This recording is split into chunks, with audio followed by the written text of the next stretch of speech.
Perfecto. Vamos entonces a iniciar el día de hoy con San Atanasio y vamos a iniciar en el nombre del Padre, del Hijo, del Espíritu Santo. Amén.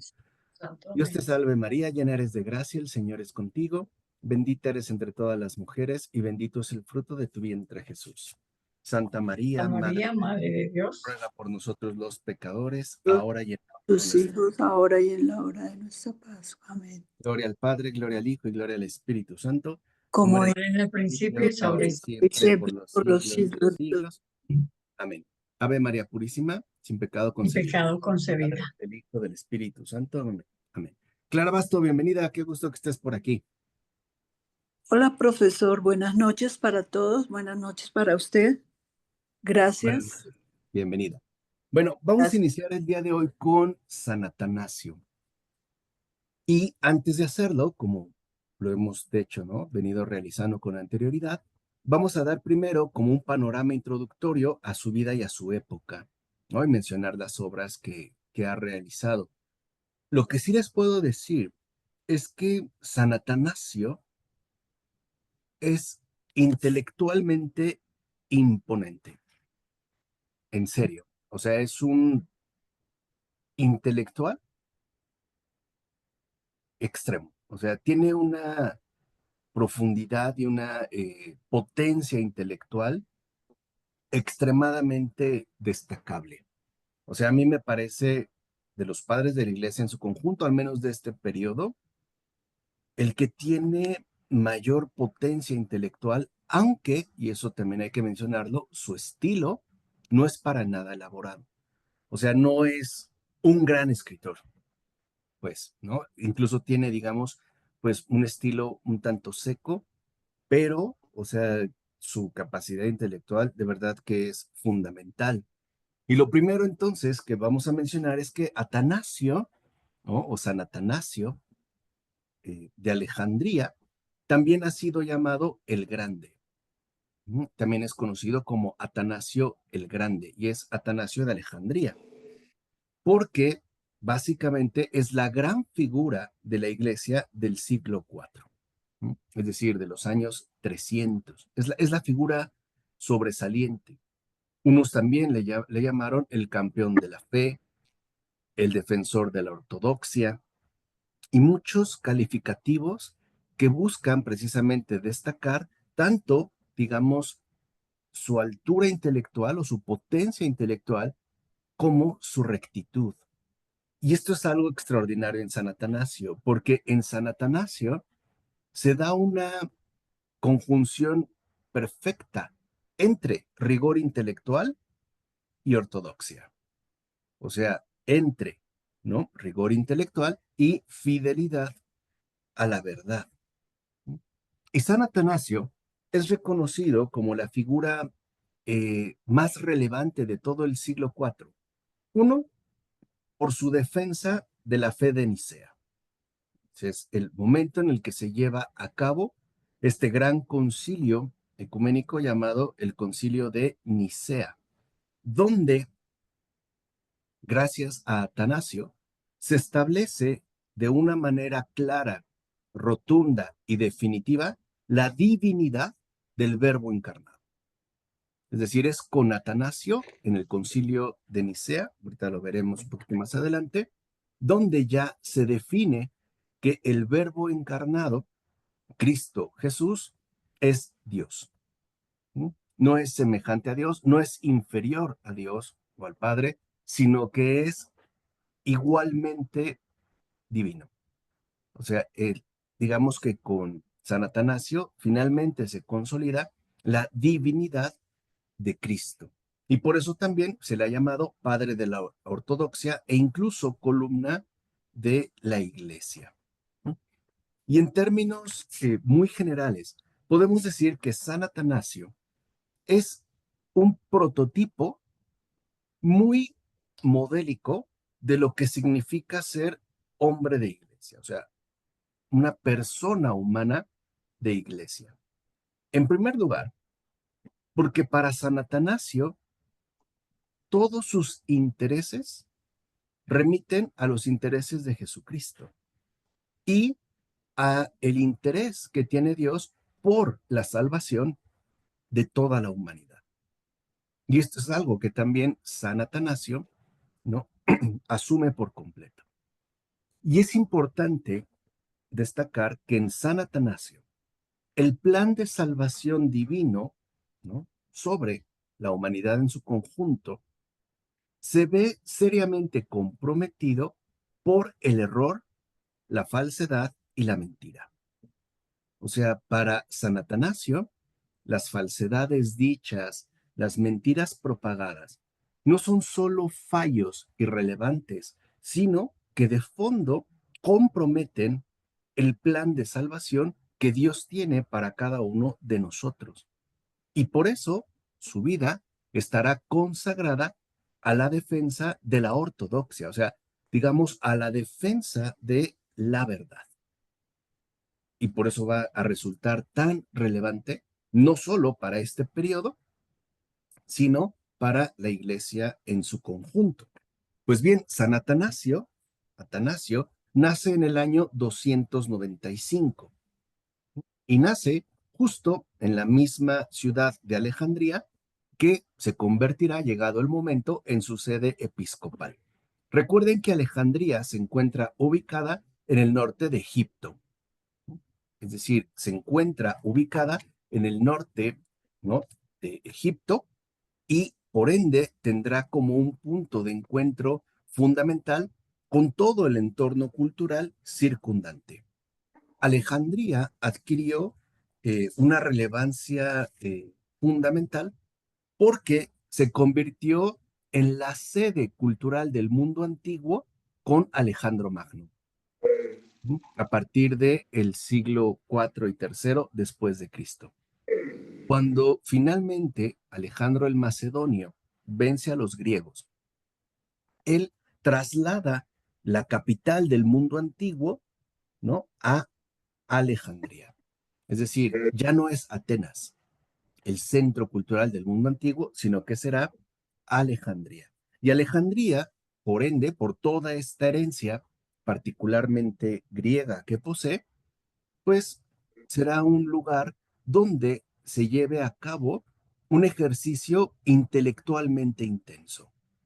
O sea, digamos que toda la herencia intelectual de Grecia se traslada precisamente a Egipto, ¿no? Y es un mundo que está muy cercano al planteamiento griego, o sea, al pensamiento griego de base, pero también será una fuente muy relevante del cristianismo en griego, particularmente con una figura controversial como es Orígenes, ¿no? Orígenes y Panteno. De hecho, Panteno será el maestro de Orígenes en Alejandría y algunos seguirán, digamos, esta escuela eh, de exégesis y de comentarios desde el cristianismo. Bueno, pero en su juventud, ¿no? Al parecer, Atanasio tuvo contacto con los monjes de la Tebaida en Egipto y también, al parecer, tuvo contacto con el gran monje Antonio, con Antonio el Grande, ¿no? Antonio también Magno, del cual Atanasio, ya desde su juventud, se mostró ser un profundo admirador y también un profundo amigo. San Antonio Abad, San Antonio el Grande, ¿no? que vivió como monje, pues tuvo contacto con Atanasio e incluso Atanasio escribirá una biografía de Antonio. Y así se titula, Vida de Antonio, de este gran monje. Entonces, en el año 319, o sea, a los 24 años, fue ordenado diácono por su obispo, obispo Alejandro, ¿no? A cuyo servicio se entregó por completo, ¿no? Es decir, es ordenado diácono a temprana edad, a los 24, por su obispo Alejandro. Y le va a acompañar como secretario, ¿no? Es decir, como secretario del obispo Alejandro, precisamente en el concilio de Nicea, que se lleva a cabo en el año 325. ¿No? ¿Y por qué se lleva a cabo este concilio? ¿O por qué fue convocado? por el propio emperador Constantino. Se hace porque el gran tema que se aborda en este concilio fue la afirmación frente a las sutilezas, frente a los planteamientos, vamos, a las mentiras, pues, de la herejía arriana, la afirmación de la divinidad del Verbo encarnado, Jesucristo, y que constituye además el fundamento, ¿no?, primario de toda la fe cristiana. Y esto también se va a alcanzar gracias a las intervenciones y las aportaciones que Atanasio, en calidad de secretario del obispo Alejandro, lleva a cabo. El arrianismo es la herejía que planteó los primeros grandes desafíos intelectuales a la iglesia. Y el arrianismo, la doctrina, pues, ¿no?, elaborada por Arrio, surge precisamente en Alejandría de Egipto. Ahí es donde va a brotar el arrianismo. Y Arrio, ¿no?, que nace por ahí del año 256 y fallece en el 336, fue a su vez discípulo en Antioquía, en Siria, de Luciano, cuyas enseñanzas estaban influidas de lo que se conocía o se llamaba subordinacionismo. O sea, una corriente herética que lo que hace básicamente es negar la igualdad divina de las tres divinas personas y subordina, de ahí pues su denominación, subordinacionismo, subordina, en este caso, ¿no?, el Hijo y el Espíritu Santo al Padre. ¿Esto qué significa? Que al final el planteamiento herético de Luciano niega la divinidad tanto del Hijo como del Espíritu Santo. Para Luciano, solo el Padre es Dios. El Hijo y el Espíritu Santo están subordinados al Padre. O sea, no tienen, digamos, la misma igualdad, ¿no? No son iguales. El Hijo y el Espíritu Santo son menores.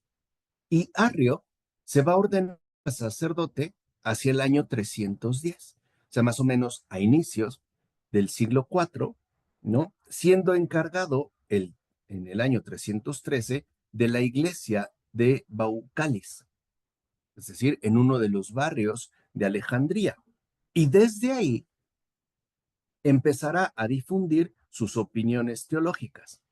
Y que además, y eso es, digamos, lo relevante en este caso, no van a destacarse, ojo, por presentarse como posturas heréticas, sino como las creencias fidedignas de la iglesia. O sea, antes, como nos recordó Chesterton en este gran libro que yo les aconsejo leer con calma cuando puedan, que se titula Herejes, ¿no? Antes, el hereje está convencido de que no es hereje, o sea, de que él está en lo correcto. Hoy sucede precisamente lo contrario. El hereje se afana de su equivocación y se asume precisamente como tal. En este momento no. Arrio considera que sus planteamientos corresponden con la genuina creencia, es decir, con la confesión de fe de toda la iglesia. Escribió poco y solo quedan algunos pocos fragmentos de su obra. Y lo que sí es que su doctrina en general se puede resumir en los siguientes puntos. Primero, para Arrio, la divinidad no solo es increada, sino ingénita, o sea, no engendrada. Ese es el primer punto, ¿no? La divinidad no solo es increada, o sea, no tiene un creador que la haya hecho, sino que además es ingénita, o sea, no engendrada. ¿Qué significa? Que el Logos, el Hijo de Dios, no puede ser verdadero Dios. Fue, dirá Arrio, la primera de las criaturas de Dios. y como todas las demás criaturas, fue creado de la nada y no proviene de la misma sustancia divina. Tiene un carácter especial. Es un Dios con minúscula de segundo orden. Pero al final, dice Arrio, hubo un tiempo en que no existía. Y si se le llama hijo de Dios, no es por su realidad, sino en un sentido moral. O sea, por ser una figura moralmente destacada y una figura que nos aporta enseñanzas importantes. Pero básicamente lo que afirmaba Arrio, perdón, es que el Hijo de Dios no es verdadero Dios. No es una especie de Dios de segundo orden. Es una criatura más, como cualquier criatura, aunque fue la primera. Y se le atribuye impropiamente el título de Dios porque el único Dios verdadero, dice Arrio, le adoptó como hijo y le adoptó en previsión de sus méritos. O sea, como un ser modélico para todos los demás, particularmente para los seres humanos. Lo adopta. De ahí pues que lo que afirma Arrio es que al final el Verbo encarnado, Jesucristo, no tiene ninguna participación real en la divinidad. O sea, en pocas palabras, Cristo no es Dios. Eso es lo que está diciendo Arrio. Esa es su doctrina. Ese es, digamos, su planteamiento.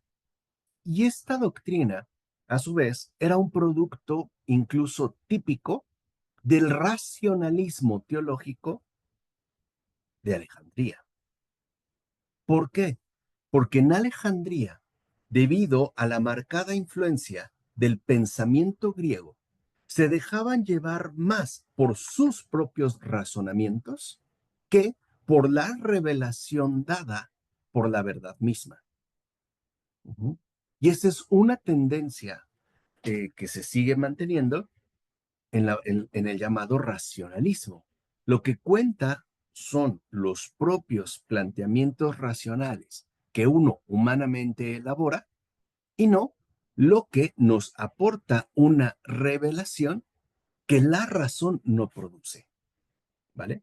Entonces, entendiendo este contexto, podemos darnos cuenta cómo, en definitiva, este planteamiento o esta doctrina de Arrio no era completamente nueva, no era más que una radicalización de la doctrina previa de su maestro Luciano, o sea, del subordinacionismo, llevada al extremo. Ahora, ¿cuál era el problema?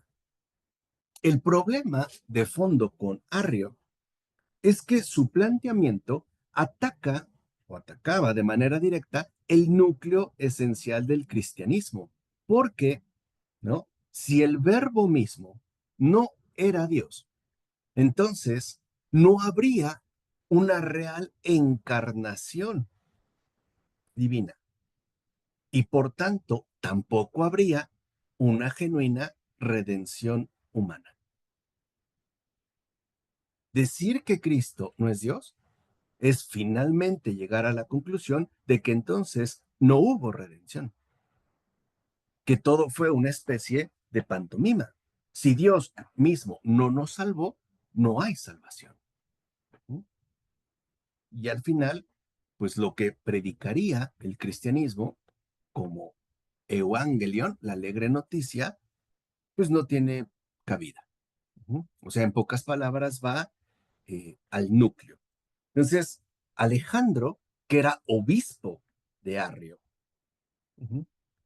al notar y percatarse de la terquedad de este, y en particular de su negativa a abandonar sus propios errores, convoca un sínodo en Alejandría, en el cual se reúnen todos los obispos de Egipto para tratar la cuestión de Arrio. Y este sínodo, casi por unanimidad, salvo 2 o 3 obispos, excomulgaron a Arrio. Le dijeron, estás mal, no te has querido enmendar y lo excomulgan. Y no solo a él, sino a todos sus respectivos partidarios. Ujú. Y este enfrentamiento, digamos, y pues la inconformidad de Arrio y sus partidarios ante este gesto de excomunión, empezaron a alcanzar dimensiones cada vez mayores. Y las disputas llegaron a tal punto que incluso el propio emperador Constantino convoca un concilio para poner en orden las cosas. Y lo hace aconsejado por Ocio, que era, ¿no?, obispo de Córdoba. Constantino, recuerden que es el hijo de una santa, Santa Elena, que es la que tiene una conversión a Cristo y la que también se va a encargar de la conservación de los lugares santos en Jerusalén. Gracias a ella es que se cuentan con varias reliquias, por ejemplo, de la pasión y de la vida de Jesús. Constantino no. O sea, Constantino acepta el cristianismo como religión oficial, pero digamos que su corazón no está comprometido con Cristo. O sea, para él el cristianismo sería parte de una estrategia política más grande, ¿vale? Pero no es realmente un cristiano, no más allá de lo nominal, pues, ¿no? No más allá del nombre, su mamá sí, Santa Elena. Pero bueno, entonces, aconsejado por Ocio, obispo de Córdoba, Constantino, eso sí, interviene de muy buena intención para que se puedan superar las divisiones y los conflictos que se han generado en el seno mismo de la iglesia. No obstante, su falta de compromiso, y también hay que decirlo, su falta de penetración religiosa, no le permitió comprender en profundidad el alcance decisivo que tenía la cuestión que estaba siendo sometida a debate. O sea, si Jesucristo, el Hijo de Dios encarnado, es igual al Padre en su divinidad y por tanto Dios como Él, pues entonces el punto clave de la religión cristiana no era una formulación doctrinal, era una persona. O sea, no era una religión entre religiones, era algo totalmente distinto y completamente diferente a lo que Constantino podía suponer. ¿Se entiende? O sea, no se da cuenta, pues, Constantino, de lo que realmente hay de fondo. No obstante, su intención sí es que se superen las divisiones y los enfrentamientos al interior mismo de la iglesia. Entonces, Constantino convoca el concilio, ¿no?, e invita a cada uno de los obispos por medio de carta. Les hace llegar una carta, ¿no?, muy respetuosa. Y la sesión inaugural se va a celebrar el día 20 de mayo del año 325. ¿Sí? Digamos, el 20 de mayo del 325, o sea, ¿cuántos años cumpliría justo este 20 de mayo? A ver, saquen cuentas.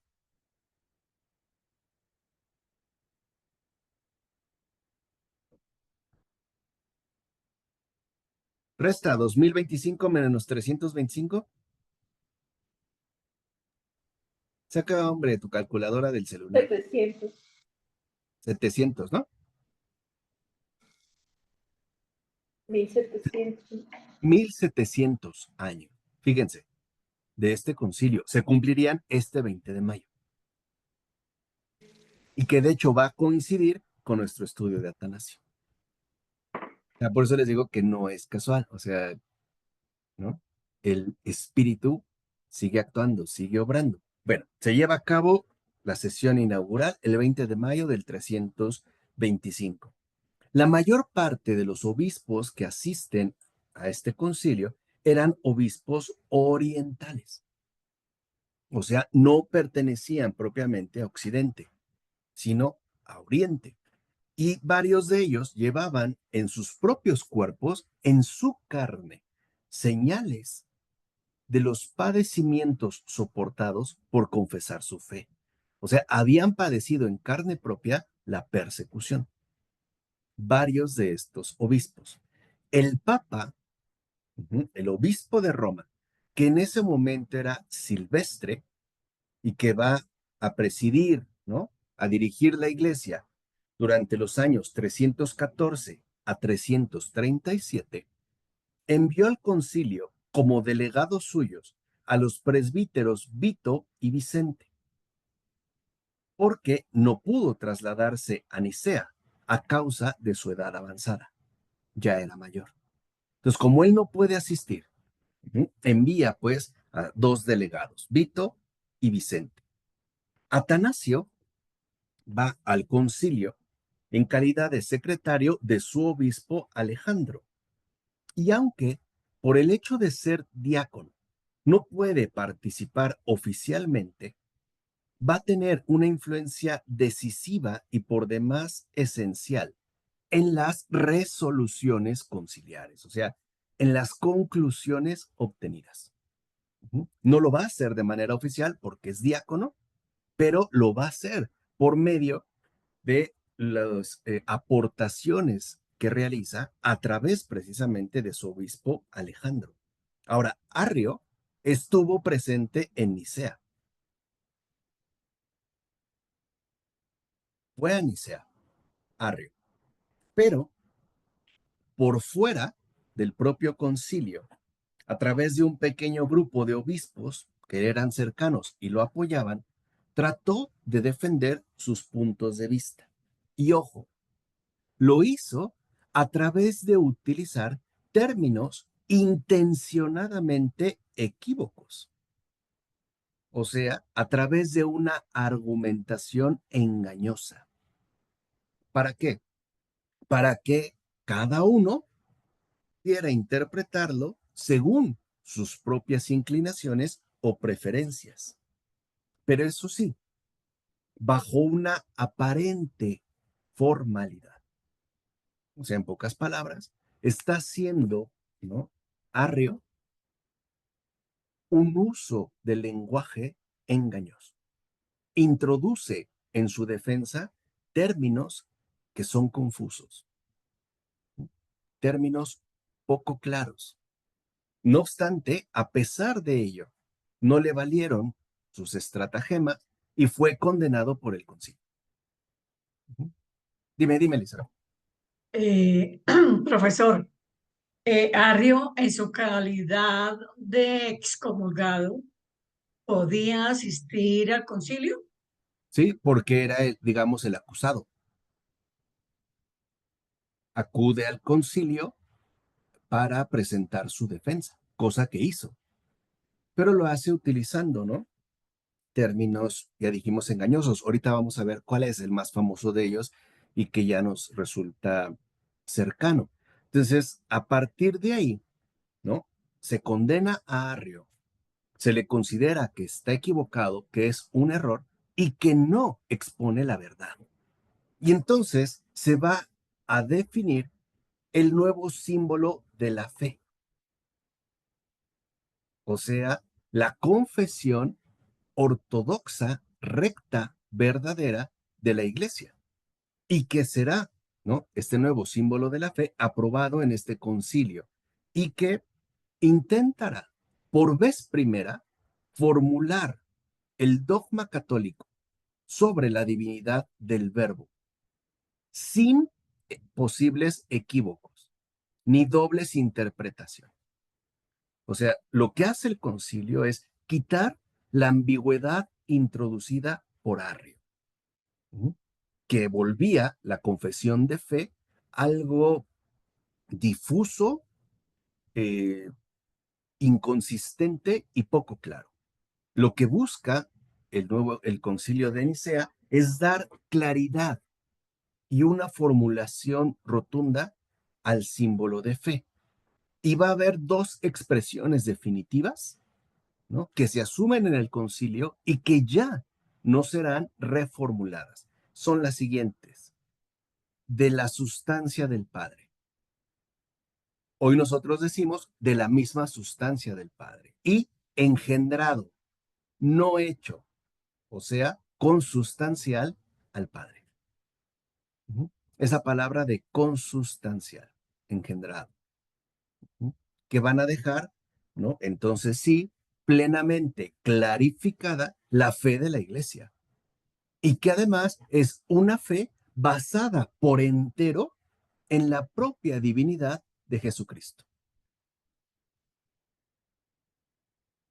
O sea, lo que afirma, lo que se concluye, pues, en el Concilio de Nicea es que Jesucristo es verdadero Dios, es consustancial al Padre y que no es una criatura, no fue creado por el Padre. Y aunque alguno de los asistentes más inteligentes, ¿no?, del partido arriano trataron todavía de meter confusión, ¿no? No lograron por completo que se aprobara, digamos, su propuesta. Y lo hicieron a través de un cambio en apariencia insignificante. Fíjense, el término homousios, que en griego significa consustancial, o sea, de la misma naturaleza, que es el término que se usa en el concilio, y el término que de hecho aporta Atanasio, ese término es suyo. Y varios han dicho que ese término es providencial, o sea, prácticamente inspirado por el Espíritu Santo. Porque ese término no existía. Es una palabra totalmente nueva para definir con claridad la divinidad de Jesucristo. Y lo que hacen estos partidarios de Arrio es introducir una I en este nuevo vocablo.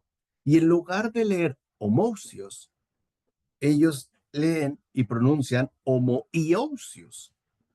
Esa simple I, homoios, esa I que va en el medio, cambia todo, porque ahora significa de sustancia semejante, casi, pero al final no asume la divinidad del verbo. ¿Se entiende? Es como decir, Atanasio dice, es de la misma naturaleza del Padre, y los arrianos introducen una I, o sea, quieren meter confusión para que se lea casi de la misma sustancia. O sea, como muy cercano, pero no. Al final, ¿no? Se empeñan en rechazar la divinidad de Jesucristo. ¿Qué es lo que pretendía? Pues que no quedara claramente expresada la divinidad de Jesucristo. O sea, ellos están empeñados en que Cristo no es Dios. En cambio, cuando los padres del concilio, ¿no?, afirman que el Hijo es homousios, o sea, consustancial, de la misma naturaleza al Padre, lo que buscan expresar con entera claridad es que el Hijo, Jesucristo, tiene la misma naturaleza divina, o sea, es Dios, verdadero Dios. Esa es, digamos, ¿no?, la formulación central del Concilio de Nicea. Los arrianos, por supuesto, entendieron de inmediato el alcance de esta expresión, porque la expresión homousios, de la misma naturaleza, cerraba el paso a cualquier tipo de interpretación ambigua o equívoca. Mira, te lo escribo aquí en el chat, Olivia. La del concilio es así. Déjame escribírtelo. En griego es homousios.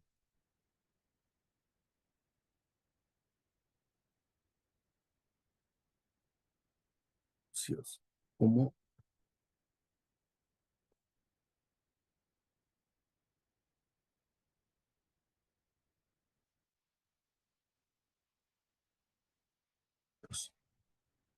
Esa es la del concilio, homousios.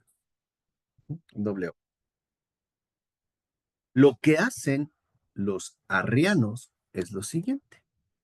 Ellos lo van a querer leer así. Les voy a poner un guión.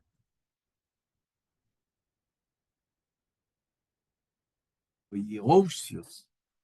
Es ahí, esa simple I, esa letra, desfiguraba por completo la claridad de la expresión.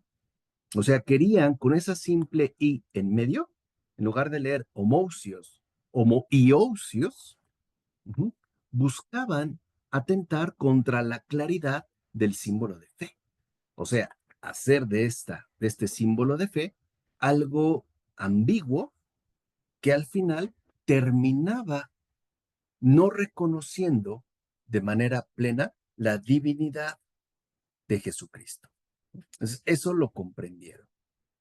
Y por ello, los partidarios de Arrio que asisten al concilio se niegan a reconocer este símbolo de fe.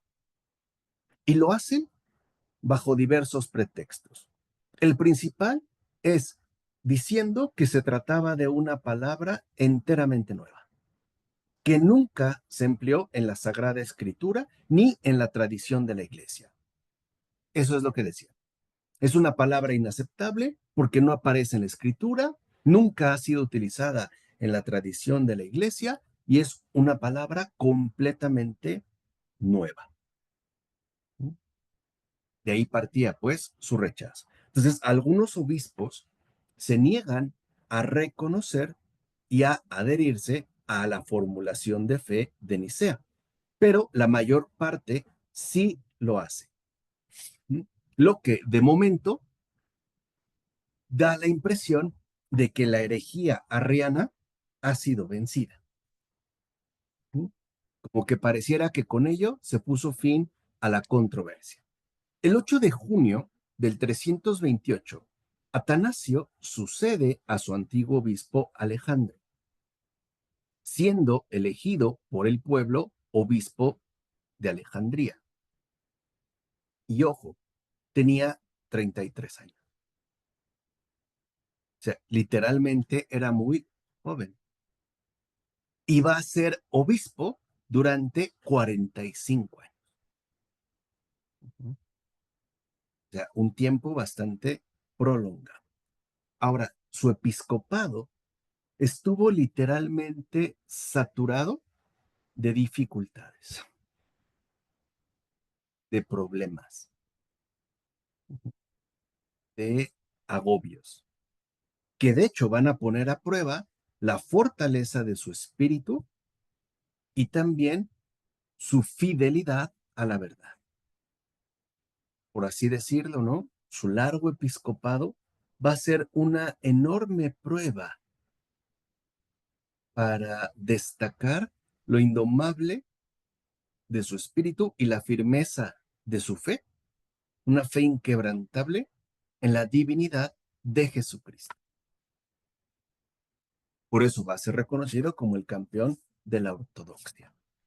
Ahora, en la corte misma del emperador, los partidarios de Eusebio de Nicomedia miraban con preocupación y antipatía, es decir, con desagrado, la fuerza y contundencia de la ortodoxia, de la rectitud, de la fidelidad a la verdad del obispo Atanasio. Los, digamos, en la corte misma del emperador. Y los primeros ataques que van a dirigir contra Atanasio pues, se van a estrellar contra la unanimidad del episcopado egipcio en torno a su patriarca, o sea, en torno a Atanasio. Y, por supuesto, a la adhesión fiel del pueblo de Alejandría. O sea, son intrigas, pues. Los obispos están de acuerdo con Atanasio y su rebaño, el pueblo, también. Entonces, como no pudieron directamente con Atanasio, van a dirigir ahora sus ataques contra un adversario más débil, Eustaquio de Antioquía, que era un celoso defensor de la fe de Nicea, a quien con falsas acusaciones logran quitar de su sede. y viene desde la corte. O sea, en pocas palabras, con mentiras hacen pues que lo retiren de su sede. Eusebio de Nicomedia, que forma parte de la corte imperial, ¿no? Al ver robustecida su propia posición, entonces logra el regreso de Arrio a Alejandría. Eusebio de Nicomedia, debido a la influencia que ha tenido, hace que Arrio regrese a Alejandría. Pero al intentar negociar con Atanasio, fracasa. Porque la negativa de Atanasio es contundente. Arrio está en el error.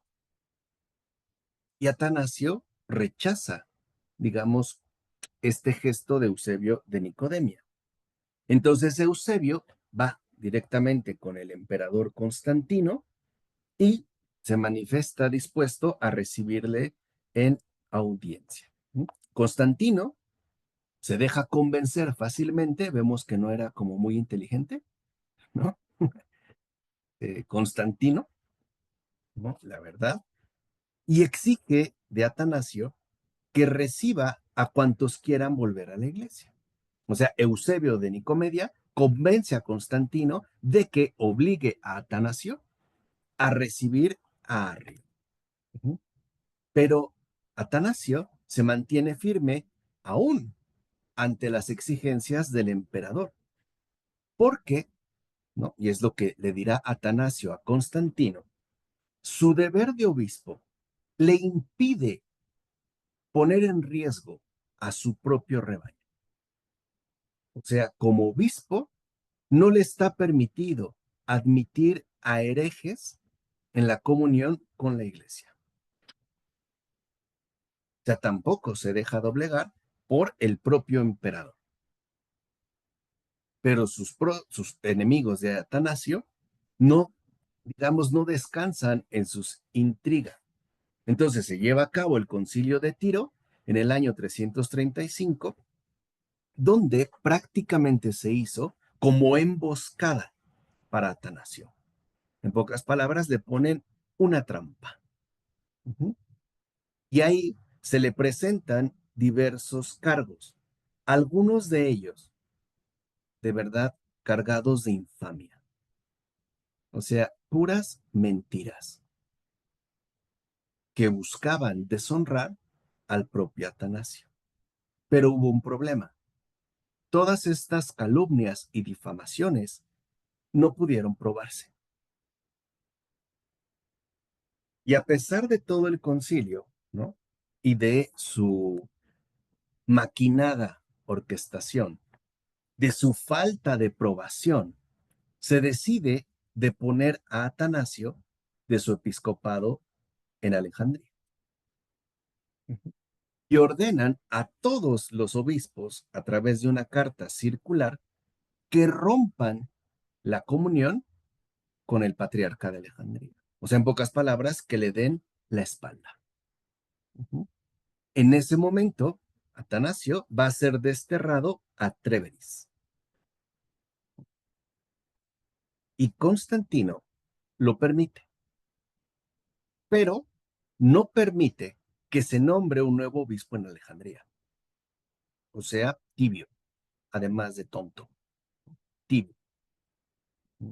Se acepta que se le destierre, pero no permite que se nombre un nuevo obispo en esa ciudad. Este fue su primer destierro, porque no fue el único. Y duró desde el 11 de julio del año 335 al 22 de noviembre del 337. Entonces, mientras Atanasio es desterrado a Tréveris, Arrio, que había regresado a Alejandría, pues quiere empezar a ganar terreno.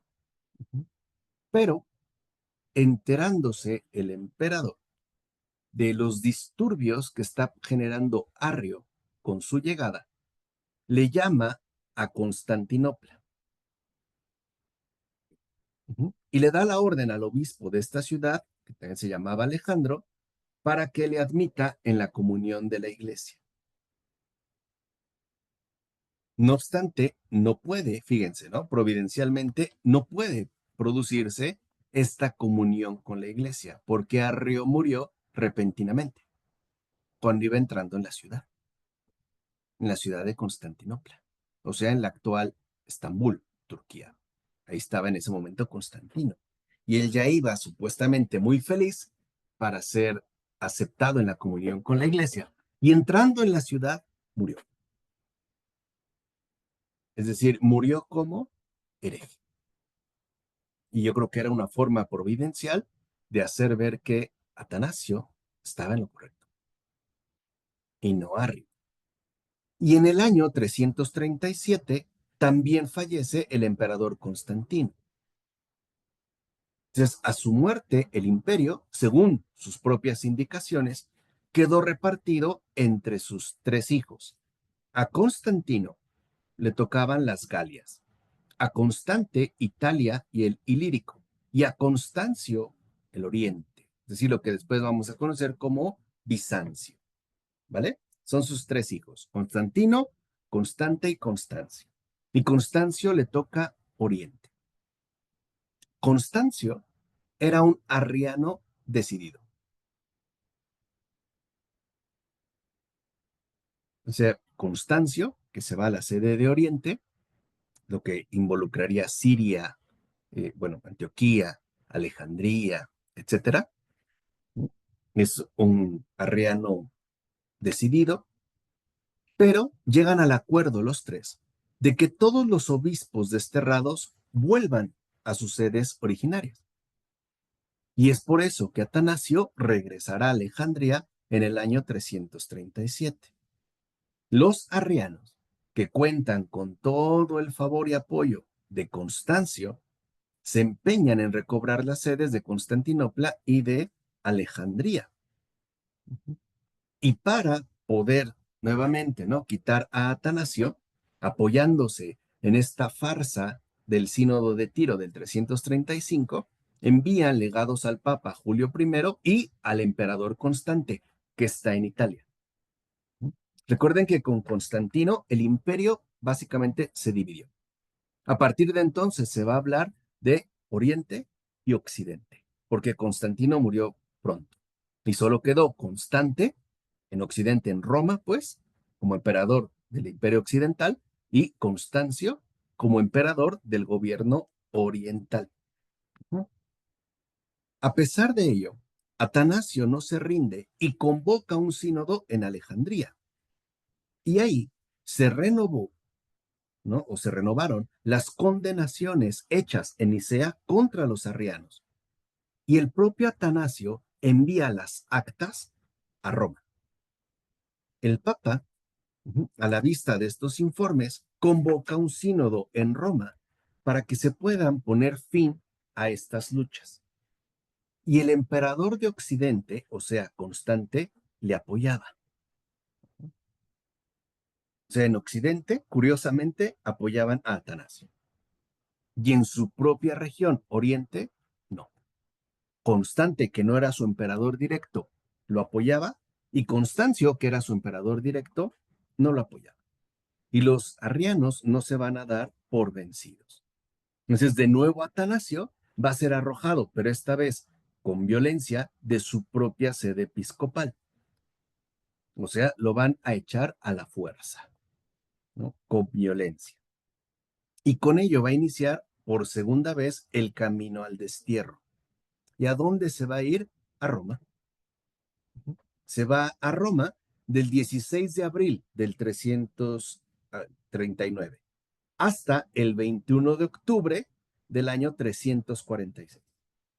O sea, ahí es un destierro más largo, del 339 al 346.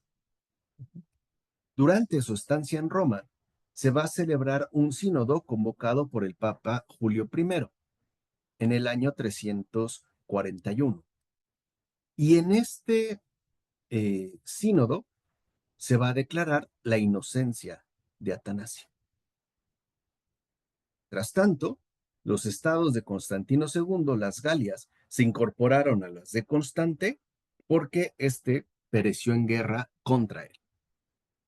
Es decir, perdió contra su hermano, fue muerto en batalla, entonces Constante se queda también con las Galias.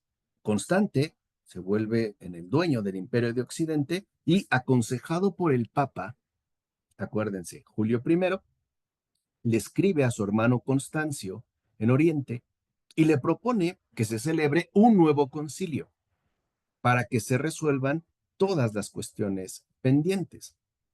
Constancio acepta la propuesta y se llega al acuerdo de que se celebre el concilio en Sárdica. Este concilio de Sárdica no elaboró ninguna definición dogmática, como sí se había hecho en Nicea.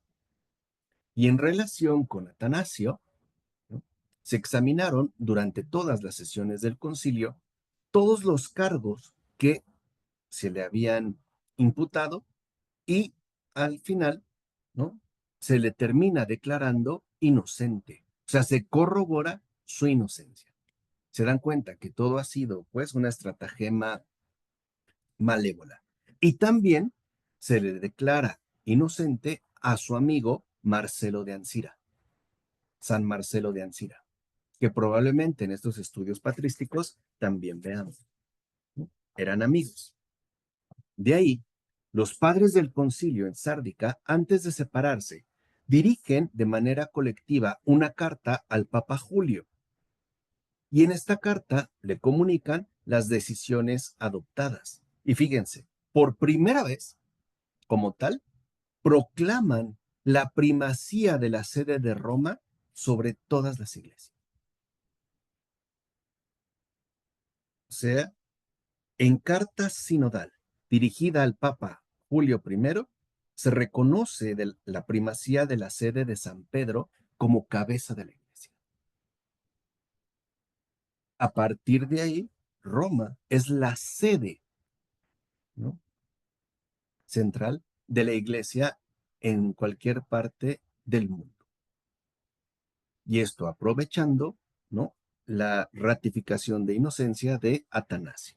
Bueno, una delegación del Concilio de Sárdica, compuesta por los obispos Vicente de Capua y Eufrates de Colonia, visita al emperador Constancio en Antioquía para pedirle la vuelta de los obispos desterrados y para obtener de él la prohibición a los funcionarios del Estado de intervenir por la fuerza en asuntos religiosos, como lo habían hecho con Atanasio, que dijimos en esa última ocasión, lo echaron literalmente, ¿no?, con violencia.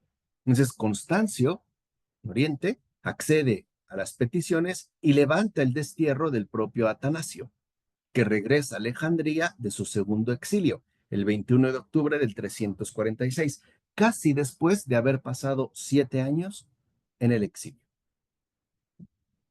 Durante los siguientes 10 años, Atanasio va a disfrutar de una relativa calma, que de hecho le va a permitir llevar a cabo una labor pastoral más continua y sobre todo una acción fundamental de unión entre más de 400 obispos, fieles a la fe de Nicea, y también es el momento en el que va a poder escribir sus obras doctrinales. No obstante, sus enemigos no lo dejan en paz por completo, ¿no? Porque al quedar Constancio como único emperador, porque Constante muere, y lo hace, ¿no?, a manos de un usurpador, Magencio, los adversarios de Atanasio, concediendo o aprovechando la predisposición desfavorable hacia él por parte del emperador, vuelven pues a intrigar contra Atanasio. Recuerden que Constancio era un arrio convencido.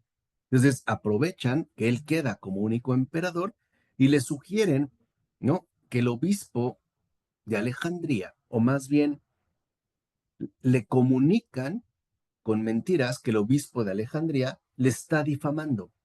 Y le está difamando como hereje y excomulgado. Entonces, el emperador tiene una reacción fulminante.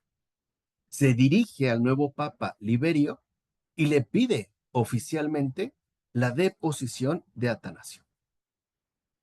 sea, estaba muy molesto el emperador Constancio con Atanasio. Y el 9 de febrero del año 356, Atanasio tuvo que huir de Alejandría, de hecho, burlando la vigilancia de las tropas que iban a ejercer violencia contra él. O sea, la idea era matarlo. Esta vigilancia y huye al desierto, donde va a permanecer 6 años junto a los monjes que tanto amaba. Ese fue su tercer destino. 6 años en el desierto. A la muerte de Constancio, en el 361, la situación empezó a cambiar también rápidamente. El nuevo emperador, Juliano, llamado el apóstata, porque ¿no? era cristiano, de repente renegó de la fe cristiana e intentó eh, volver a imponer los cultos y las costumbres paganas. Al principio, Juliano hizo regresar a sus sedes a los obispos católicos desterrados por Constancio. Entonces, Atanasio puede volver a Alejandría el 21 de febrero del año 362, pero otra vez vuelve a salir para el exilio el 24 de octubre de ese mismo año. O sea, estuvo poquitos meses, de febrero a octubre del 362.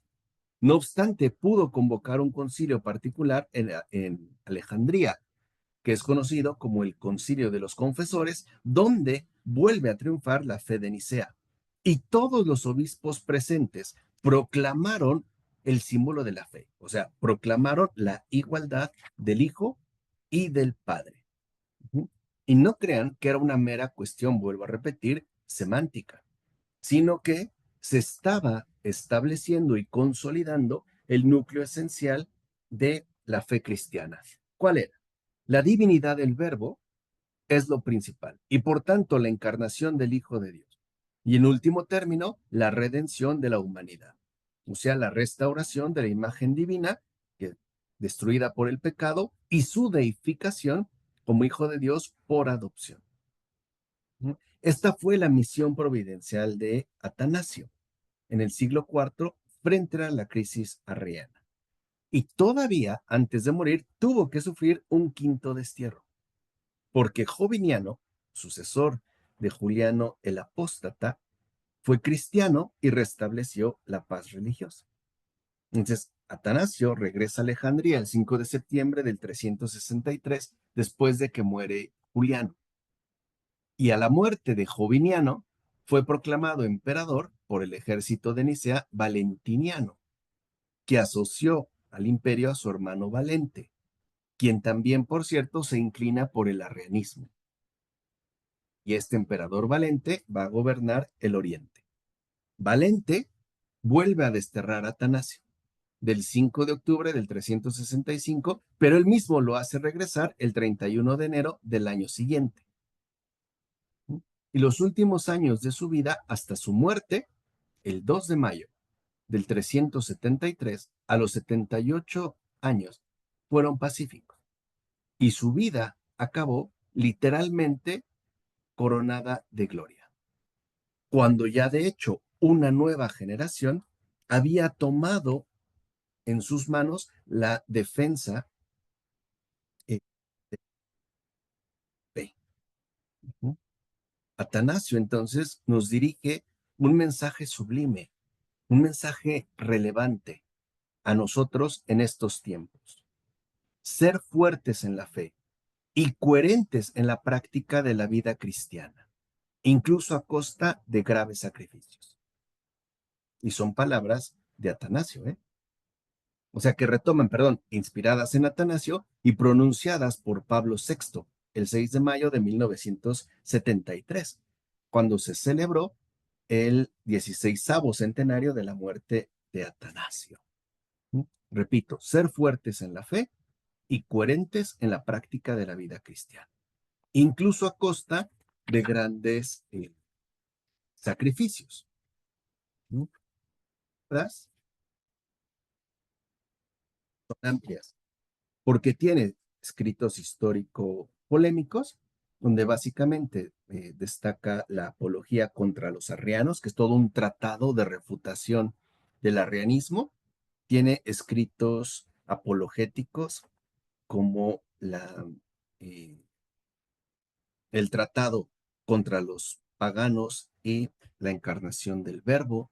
Tiene también escritos exegéticos, una epístola a Marcelino sobre la interpretación de los salmos, comentarios sobre los salmos, comentarios sobre el Eclesiastés, sobre el Génesis, que dan fragmentos, la vida de Antonio, sobre la enfermedad y la salud, una serie de cartas y en particular también una obra importante que él llamó sobre los sínodos, donde da cuenta pues de cómo la verdad, ¿no? Se ha ido, digamos, consolidando, no sin dificultades y no sin problemas. Ahora, ¿qué vamos a hacer nosotros? A estudiar aquí el famoso díptico. Son dos obras vinculadas, pero que nos permiten captar lo fundamental de Atanasio en su doble dimensión. O sea, por un lado, en su postura contra el paganismo, contra el error, la herejía, y su postura explícita en torno a la divinidad de Jesucristo. Dos tratados pequeños, pero bien profundos. El primero es este, no se alcanza a ver, que es Atanasio contra los paganos. Este es el primero.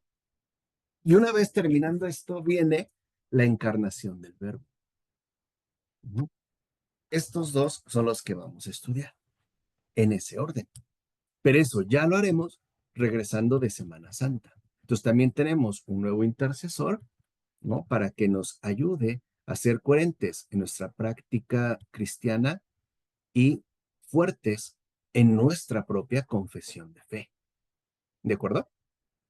¿Alguna pregunta, algún comentario, alguna duda? ¿No? Vale. Con esto terminamos hoy la presentación de San Atanasio, ¿no? Columna de la Iglesia, campeón de la ortodoxia, y en 15 días regresamos ya para retomar su obra, empezando contra este tratado contra los paganos. Y espero que tengamos todos un trido pascual muy bendecido, muy genuino, muy recto y sobre todo muy cristiano, en verdad cristiano. ¿Vale? Pues un gran abrazo, mis mejores deseos, Omar, Marisol, Elizabeth, Hilda, Olivia, Clara Basto, Paola, Clara González, Edgardo, que hoy no estuvo, tiene tache, ya está en extraordinario, ¿no? Ahí por ahí le avisan y el día de mañana les mando la grabación. Un fuerte abrazo y estamos en contacto y que sea un muy cristiano trido pascual. Muchas gracias, Profesor, profesor. muchas Igualmente, gracias. Vale, descanse. cuídense Y pues y bueno, pobre, gracias. Nos vemos en 15 días. Bueno, descanse. profesor, muchas gracias nuevamente. Gracias, bye. Bye bye.